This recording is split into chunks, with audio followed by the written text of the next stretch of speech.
Dear everyone, thank you for coming. From this year on, Yerevan Book Fest is officially Yerevan International Book Fest, thanks to joining Versopolis, which is one of the biggest, if not the biggest, poetry platform in the world, for sure the biggest in Europe. And this year we have invited two poets from Europe to join us. Hi, Claudio. And one of the poets sitting next to me is Yerevan from Greece. He's going to read his poems in Greek and in English. And we have Shannon Sullivan there, and she's going to read and perform her poetry after. Afterwards, in June, we'll have the chapbooks printed in 3 languages and in 2 languages. Translated, the poets' works translated into Romanian. So thank you everyone for coming and enjoy the afternoon of poetic expression.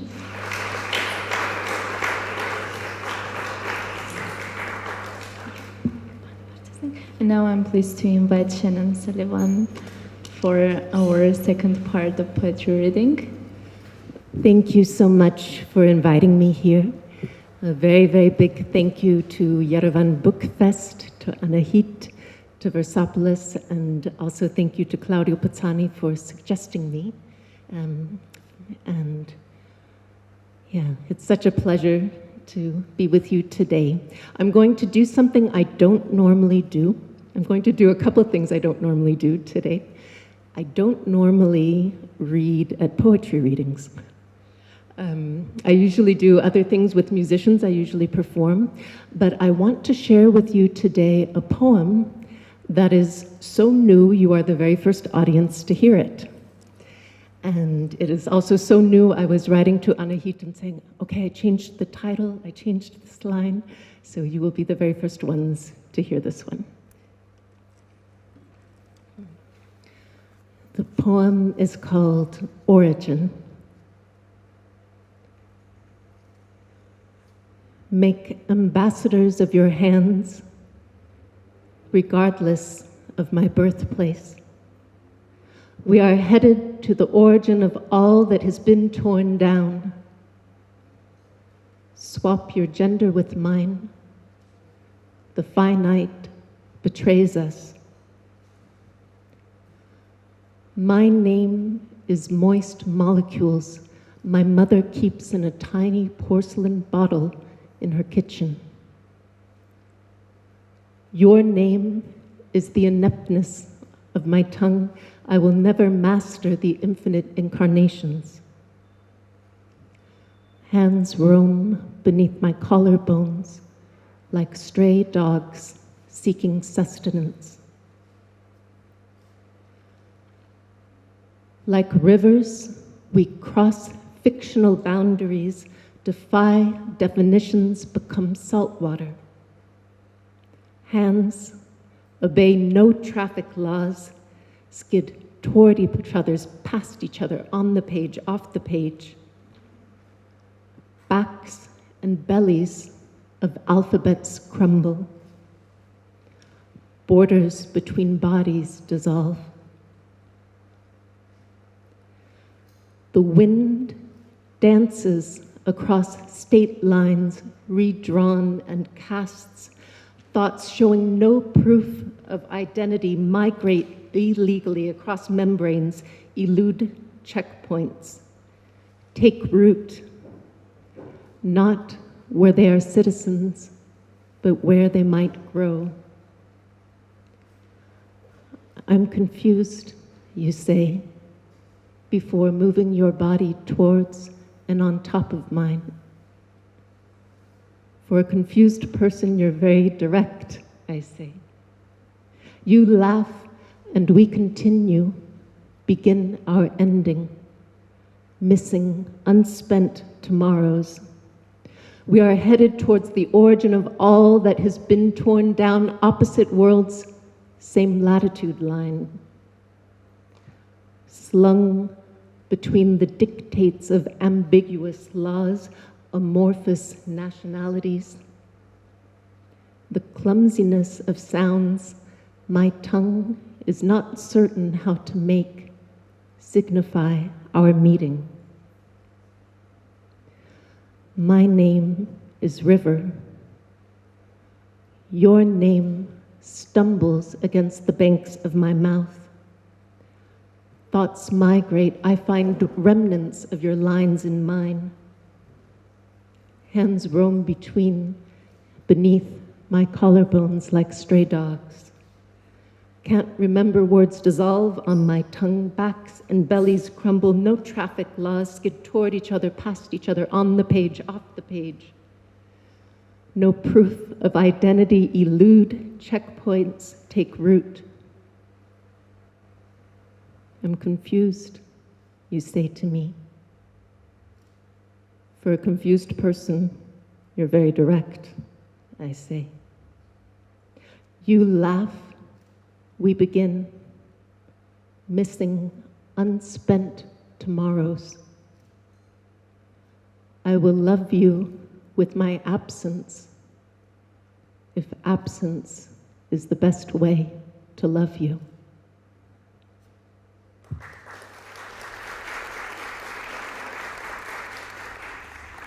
So I'm currently working on a series of poems, and the poem I'm going to read now was the first poem in the series, and that is the last poem. But when I print them, I'll probably put them in reverse order because, yeah, sort of like a time machine. But for this next poem, one of the things that is dearest to my heart, maybe the most dear to my heart, is this desire for peace. I think all of us really share this desire for peace. And it was funny, I was actually supposed to participate in a collective reading for peace, and I was looking through all my poems and I realized I don't have a single poem about peace. Although it's the topic that's dearest to my heart, all I have are poems about attempts to make peace. So the person in this poem, I wish him peace, and I wish all of us peace. The poem is called Bombs. Arms barely touching. Through the curtain of our conversation, I can hear the bombs still falling. Words swim towards me, contain brown bodies on boys barely breathing. I woke up dreaming, with you wrapped around me, engulfing me in your Dead Sea. Words swim towards me, lines land stranded next to beached whales. Listen, through your bodies here, poems throw thorned blood-red roses at tear gas and tanks. We sit, arms barely touching, but in spirit I lie down with you in the sand, listen to bombs strike white rocks from a distance under an illegal blue sky. So many in internment camps awaiting deportation.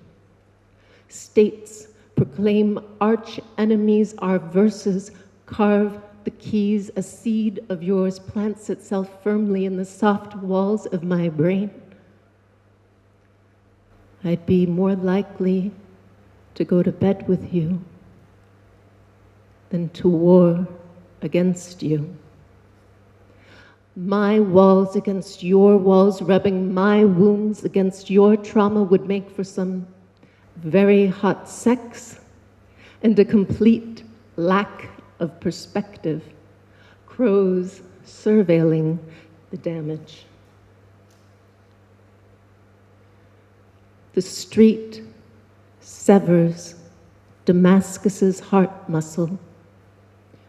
Christian atriums, Muslim ventricles. This septum slides somewhere between my belly and your chest. We disregard it, commence to kiss the roofs back on to decapitated buildings. Bombs. Atoms surrender, nuclei merge, exponential explosion, consciousness, obliteration, stardust. That's how you taste in my mouth. But I don't write erotic poems. You write of magma. Volcanoes are where I come from, no joke. I like to climb inside them, sing in your fingers molten. Maybe one day we'll fuck so long we no longer distinguish between matter and energy.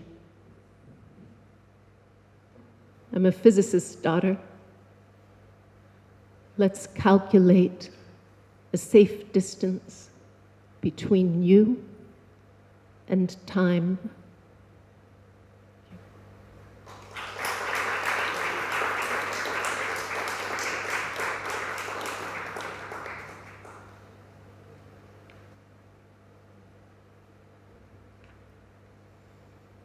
So, it's very funny, this question of nationality and identity, and for me, it all becomes so amorphous because I was born in the United States. I'm an Irish citizen. I live in Germany. I don't know.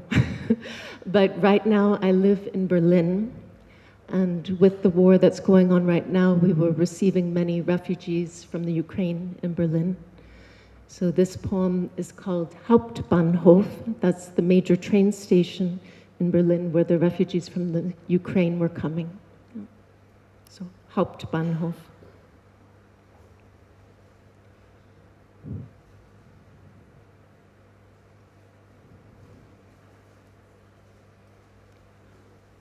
Pre-invasion, pre-tank tidbits.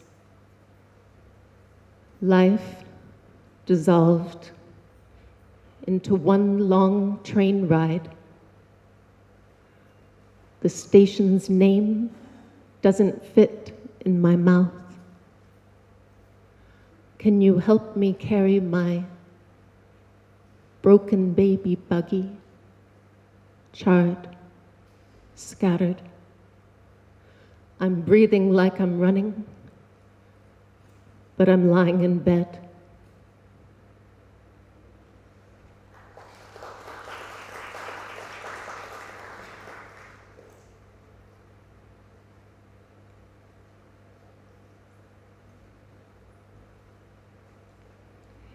This next poem is one of my oldest that I'm still performing.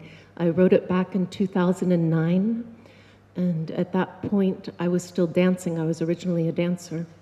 And in the poem is called Top. And I play with 3 meanings of the word top.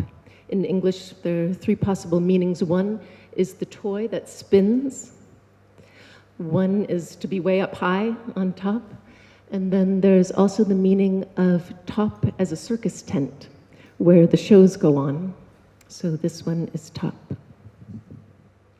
An inner fight is only feet to pull feet, feet, feet to pull feet, to pull feet, to pull direction downwards, inwards, twisting a constant pull, tug,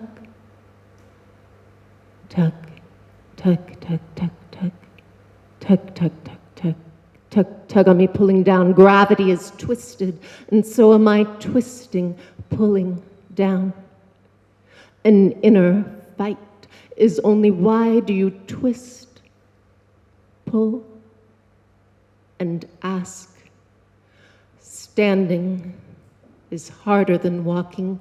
Standing is more precarious than walking away, poised on 2 feet, too small for the entire construction, teetering, teetering, teetering, teetering, teetering, teetering, teetering, teetering in a bit of dizzy, groundless pulling down. Weightlessness would be everything in balance.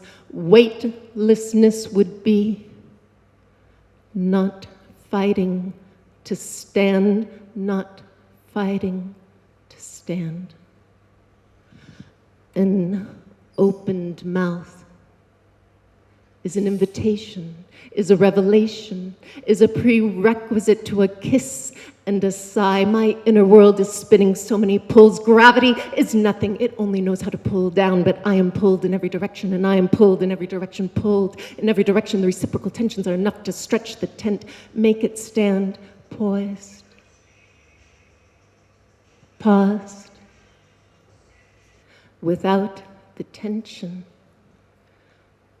would I fall? Falling is freedom, a free fall, a free fly, or is falling the most primitive, the most penetrant of fears? Don't worry, you won't fall. You wrote to me on a slip of pink paper. I kept it for years, and I thought of it every time before I went on stage. Don't worry, you won't fall. Poised on a pinpoint, spinning my own personal top. Spinning is my definition of freedom. Spin something fast enough and it flies. Didn't you know I'm spinning, I'm spinning, I'm spinning, I'm spinning, I'm spinning, I'm spinning, I'm spinning, I'm spinning, I'm spinning, I'm spinning, I'm spinning, I'm spinning, I'm spinning. My head is spinning. My head is flying, but it's flying down. It's too heavy to hold up. It's flying down. I must have gotten the tensions wrong. I didn't pitch the tent correctly. I am flying down.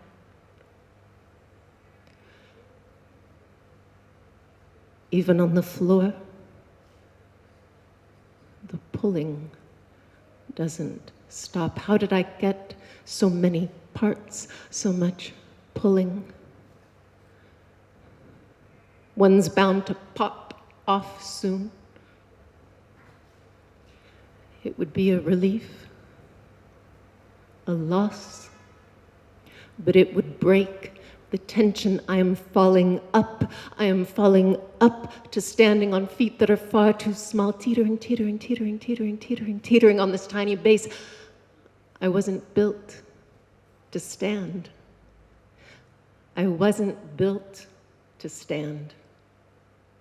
I was built to turn and to move.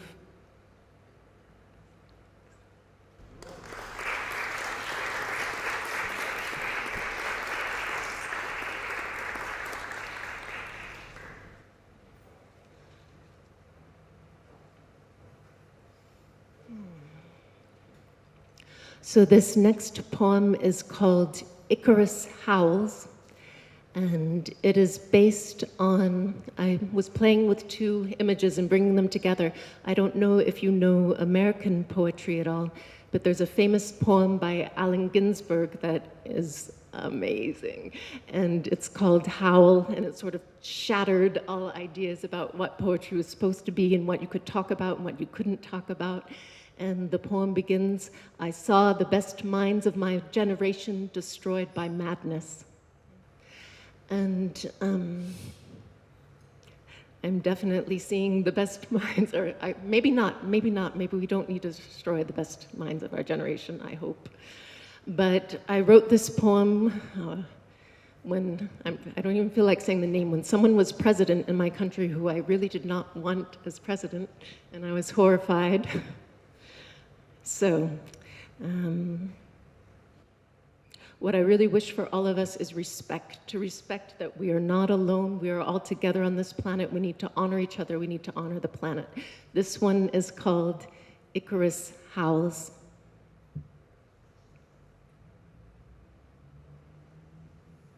"70-hour work weeks, earthquakes beneath our feet, Drilling offshore oil, oceans boil. In the air, heats asthmatic lungs. Shoot emails off like weapons, words like acid on our tongues. Text messages, text messages, text messages, arthritic thumbs.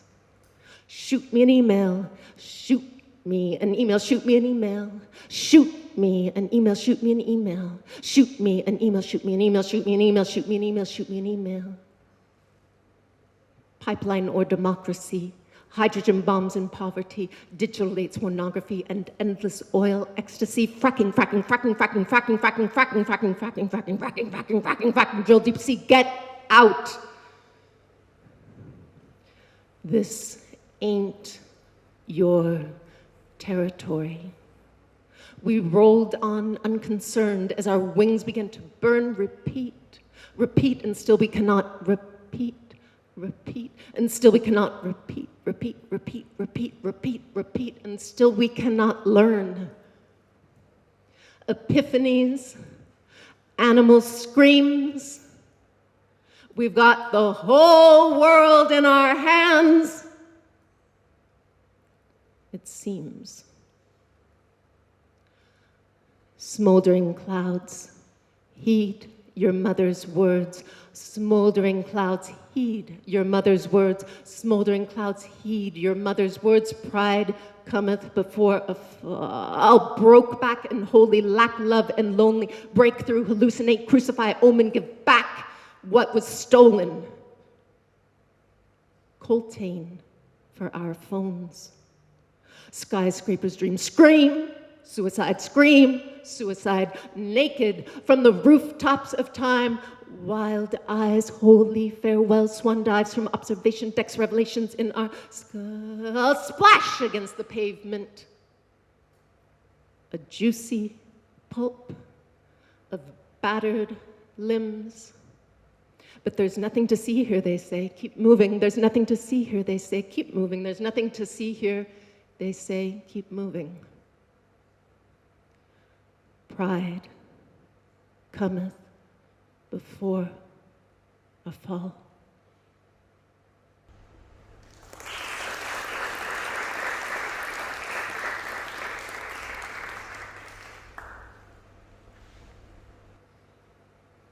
Okay, so the next piece I'm going to do is going to be my last piece for today. And what I usually love to do, I love to perform with musicians. It's my greatest pleasure, greatest joy. So, but my musicians aren't with me today, so what I've never tried before is to play with recorded music. So we're just gonna try it once. It's a little risky, but risky works with this poem because the poem is about something very risky. So let's give it a try, and please forgive me if it gets a little weird. Okay.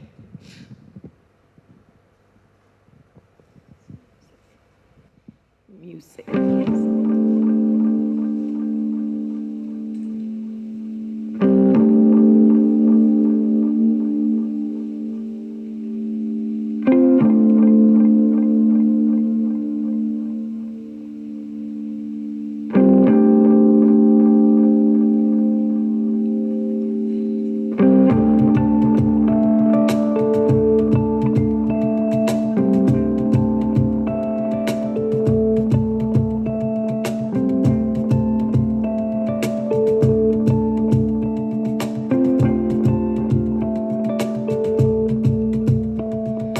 Dawn 1931, the corner of 34th Street and 5th Avenue, men perch balance, teeter, no harnesses, no nets, steel, steel, steel, steel girders.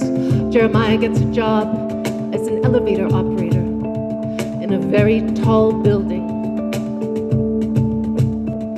but not as tall as the one next door. Its spire presses to pierce cirrus, stratus, cumulonimbus, up. Building a building like this is the closest thing to war in peacetime, they said. We're battling, we're battling, we're battling the elements. Immigrant and native bodies, steel girders are unnecessary, unnecessary. They're just a necessary expenditure up. He spends all day inside that metal box, pulling the lever, pushing the gate, helping the men in their business suits float up and down whenever they want to, but secretly he keeps his eyes glued to the tall, skinny stem of a building next door. It continues to sprout upwards, up 102 floors. The steel skeleton scratches the stars.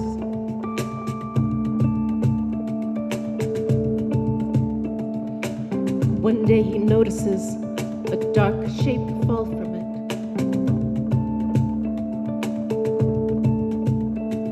Like a fly. From a flower at first. But then it gets bigger and bigger as it drops down, down, down, down, down, down, down, down, down, down, down, down, down, down, down, down. It dawns on him.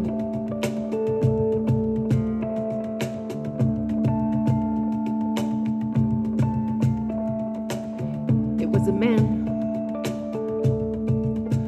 Only became clear when they came to scrape him up. Day after day, his eyes are now peeled, they're glued to the building, the scaffolding, the steel beams, the men balancing up and down. For 3 times the normal daily wage, you can risk your life on high, or you can stay on the ground and starve. The choice is yours. So if your belly is empty, your family is hungry, and you're feeling lucky for 3 times the money, go up. Your strange sounding name never entered the register. We can pretend that you never were, just go up. Do the rich die by choice? The poor die by accident? Do the poor die by accident? Do the rich die by choice? Do the rich die by choice? Do the poor die by accident? Do the poor die by accident? Do the rich die by choice? Do the rich die by accident and the poor die by choice? Do the poor die by accident and the rich die by choice? The rich die by choice. The poor die by accident. The poor die by accident and the rich die by choice.